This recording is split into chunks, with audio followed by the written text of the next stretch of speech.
और जी, सीके सोंधी की सबको राम राम। इस रक्षाबंधन तिथि की पावन वेला में एक बार फिर मुझे आप लोगों की सेवा करने का सौभाग्य प्राप्त हुआ है।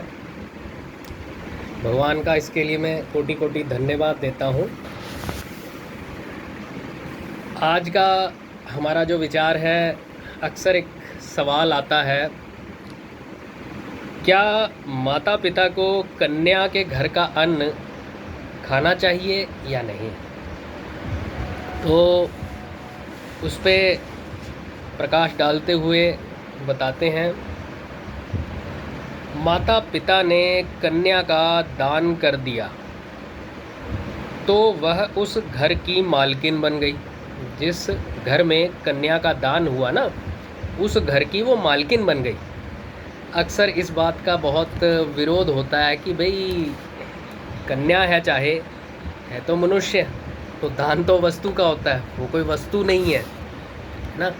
तो इसके पीछे हमारे सनातन धर्म की व्यवस्था का कोई ऐसा भाव नहीं है जैसा आप समझ रहे हैं। मनुष्य को कोई वस्तु की तरह नहीं यहाँ ट्रीट किया जा रहा, थोड़ा भाव को समझिए।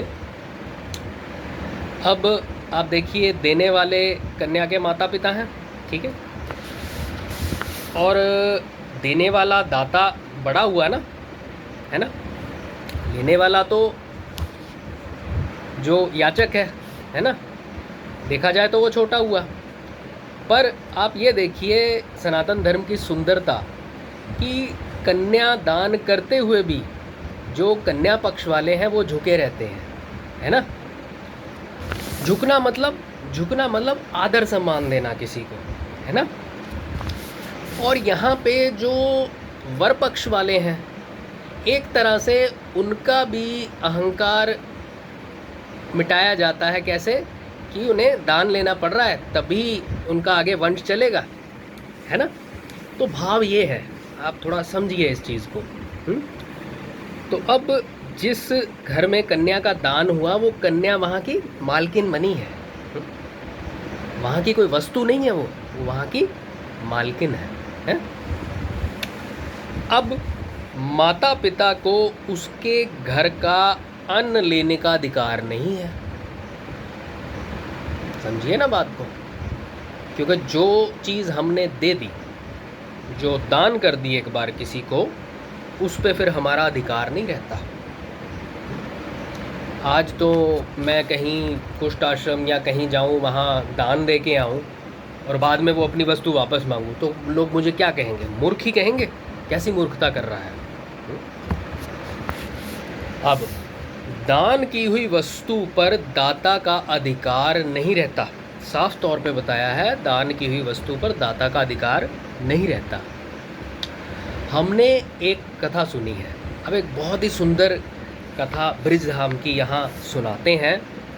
बताते हैं, बरसाने ना, जो श्रीमती राधा रानी का गांव है, जैसे नंदगांव भगवान कृष्ण का, ऐसे बरसाना जो श्रीमती राधा रानी का गांव है, वहाँ पे एक चमार हुआ करता था, जो चमड़े का व्यापार करते हैं, चमार जाति से, उन्हें चमार कहते हैं। वहाँ का कोई चमार व्यक्ति था। सुबह किसी काम के लिए नंदगांव गया। अब किसी कामवश उसे नंदगांव जाना पड़ा। वहीं दोपहर हो गई, दोपहर का समय हो गया। पुराने समय थे, अब आजकल की तरह तो है नहीं कि बस पकड़ी और निकल गए, है ना। गाड़ियाँ वाड़ियाँ नहीं होती थी तब। अब कुछ खाया पिया नहीं था, अब कुछ खाया पिया भी नहीं था, है ना। अब तब तो मोस्टली घर का या मंदिरों आदि में व्यवस्था होती थी खान पान की। आजकल की तरह तो नहीं, लिए कुरकुरे और खा लिए, है ना। ऐसा सिस्टम तब नहीं था। सादगी थी जीवन में। कुछ खाया पिया नहीं, प्यास लगी थी, प्यास भी लग रही थी ज़ोर से, क्योंकि पानी तक नहीं पिया था। पर कहते, पर बेटी के गांव का जल कैसे पिया जाए। विचार ये था। अब कैसे बेटी का गांव कैसे? क्योंकि हमारे वृषभानु जी ने यहाँ कन्या दी है। जो बरसाने के लोग हैं ना, वो श्रीमती राधा रानी जी को कन्या रूप में श्रद्धापूर्वक मानते हैं। अब वृषभानु जी ने यहाँ कन्या दी है, ऐसा सोचकर उसने वहाँ का जल नहीं पिया। अब तपस्या देखिए, उसकी श्रद्धा देखिए व्यक्ति की, जल नहीं पिया। हालांकि उसकी अपनी कन्या का विषय नहीं था, राधा रानी के प्रति भाव था उसका। जल नहीं पिया और बरसाने के लिए चल दिया, और फिर बरसाने के लिए चल दिया भी, वहीं जाके पीऊँगा। चलते चलते वह प्यास के कारण रास्ते में गिर पड़ा। अब इतनी प्यास लगेगी तो भाई मूर्छा तो आ ही जाएगी ना, गिर पड़ा मूर्छित होके। उस समय क्या हुआ, उस समय श्रीमती राधा रानी जी उस चमार की कन्या का रूप धारण करके उसके पास आईं और बोली कि पिताजी मैं आपके लिए जल लाई हूँ, पी लो। वैसी अवस्था में भी वो जो चमार था, अब देखिए जाति के छोटे बड़े होने से नहीं होता, भाव होना चाहिए, भक्ति भाव होना चाहिए अंदर। अब धाम का एक छोटी जाति का व्यक्ति भी देखिए उसका भाव, धामवासियों की बहुत महिमा है। तो वो क्या बोला, चमार ने कहा कि बेटी मैं अभी नंदगांव की सीमा में हूँ, अतः मैं यहाँ का पानी नहीं पी सकता। तो श्रीमती राधा रानी जी ने कहा कि पिताजी मैं तो बरसाने का जल लाई हूँ। उसने तब वो जल पी लिया और कहा बेटी अब तुम जाओ, मैं आता हूँ। उसे तो यही लगा ना कि मेरी बेटी जल लाई है, उसे तो नहीं पता कि साक्षात श्रीमती राधा रानी जी कृपा करके आई हैं। अब राधा जी चली गई। फिर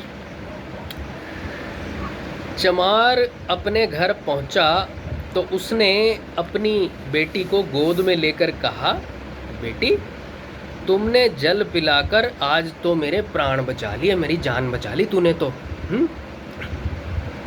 अगर तुम जल लेकर नहीं आती तो मेरे प्राण चले जाते, अरे तो मैं मर ही गया था। कन्या ने कहा कि पिताजी मैं तो जल लेकर आई ही नहीं थी, मैं तो नहीं आई।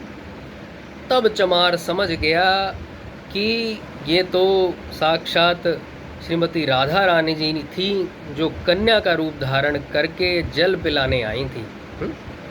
तात्पर्य यह है कि पहले लोग अपनी बेटी के गांव का भी, घर का तो नहीं सही, गांव का भी अन्न जल नहीं लेते थे। अब थोड़ा विस्तार से समझते हैं कैसे इस परंपरा को निभाना है। कहते जब तक कन्या की संतान ना हो जाए, जिस घर में कन्या ब्याही गई है जब तक उसके संतान ना हो जाए तब तक उसके घर का अन्न जल नहीं लेना चाहिए। कम से कम तब तक तो उसके घर का अन्न जल नहीं लेना चाहिए। ये एक तपस्या करनी चाहिए अपनी कन्या के लिए कहें। परंतु कन्या की संतान होने पर, जब कन्या की संतान हो जाए, माता पिता कन्या के यहाँ का अन्न जल ले सकते हैं, पर यदि उसकी संतान हो जाए फिर कन्या के घर का अन्न जल भी लिया जा सकता है।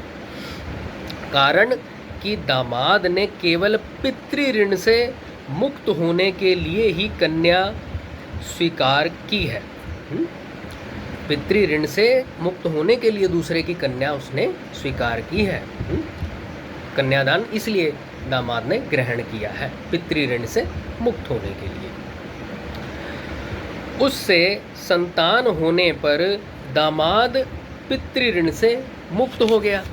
तो जब संतान हो गई तो जो दामाद है वो पितृ ऋण से मुक्त हो गया। अतः कन्या पर माँ बाप का अधिकार हो जाता है। फिर एक दूसरे नाते से कन्या का माँ बाप पर दोबारा से अधिकार हो जाता है। कैसा अधिकार? कहते तभी तो दोहित्र, जो दोता होता है ना, कन्या के जो बच्चे होते हैं, दोते दोतियाँ है ना, वो भी जो दोता होता है नाना नानी का श्राद्ध तर्पण करता है। दोते का भी जो श्राद्ध तर्पण किया है वो नाना नानी को लगता है, उनको पिंड पानी देता है। और परलोक में नाना नानी अपने दोहित्र के द्वारा किया हुआ श्राद्ध तर्पण पिंड पानी स्वीकार भी करते हैं। यदि जैसे दादा दादी के लिए सब करते हैं, माता पिता के लिए भी करते हैं, जिनके माता पिता नहीं रहते हैं श्राद्ध तर्पण आदि करते हैं, ऐसे नाना नानी के लिए भी किया जा सकता है और करते भी हैं लोग। यदि कन्या की संतान पुत्री हो तो कहते हैं जी ये तो चलो बेटे की बात हो गई, पर अगर पुत्री हुई तो पुत्र ना भी हो तो भी उसके घर का अन्न जल ले सकते हैं, क्योंकि संतान तो हो गई ना। क्योंकि संतान होने से कन्यादान सफल हो जाता है, चाहे पुत्र हो चाहे पुत्री हो। संतान एक बार हो गई तो कन्यादान सफल हो गया, फिर जो है बेटी के घर का अन्न जल ग्रहण कर सकते हैं। ऐसा हमारे सनातन धर्म का विधान है। आशा करता हूँ आप सबकी सेवा मेरी सफलतापूर्वक रही। कोटि कोटि धन्यवाद।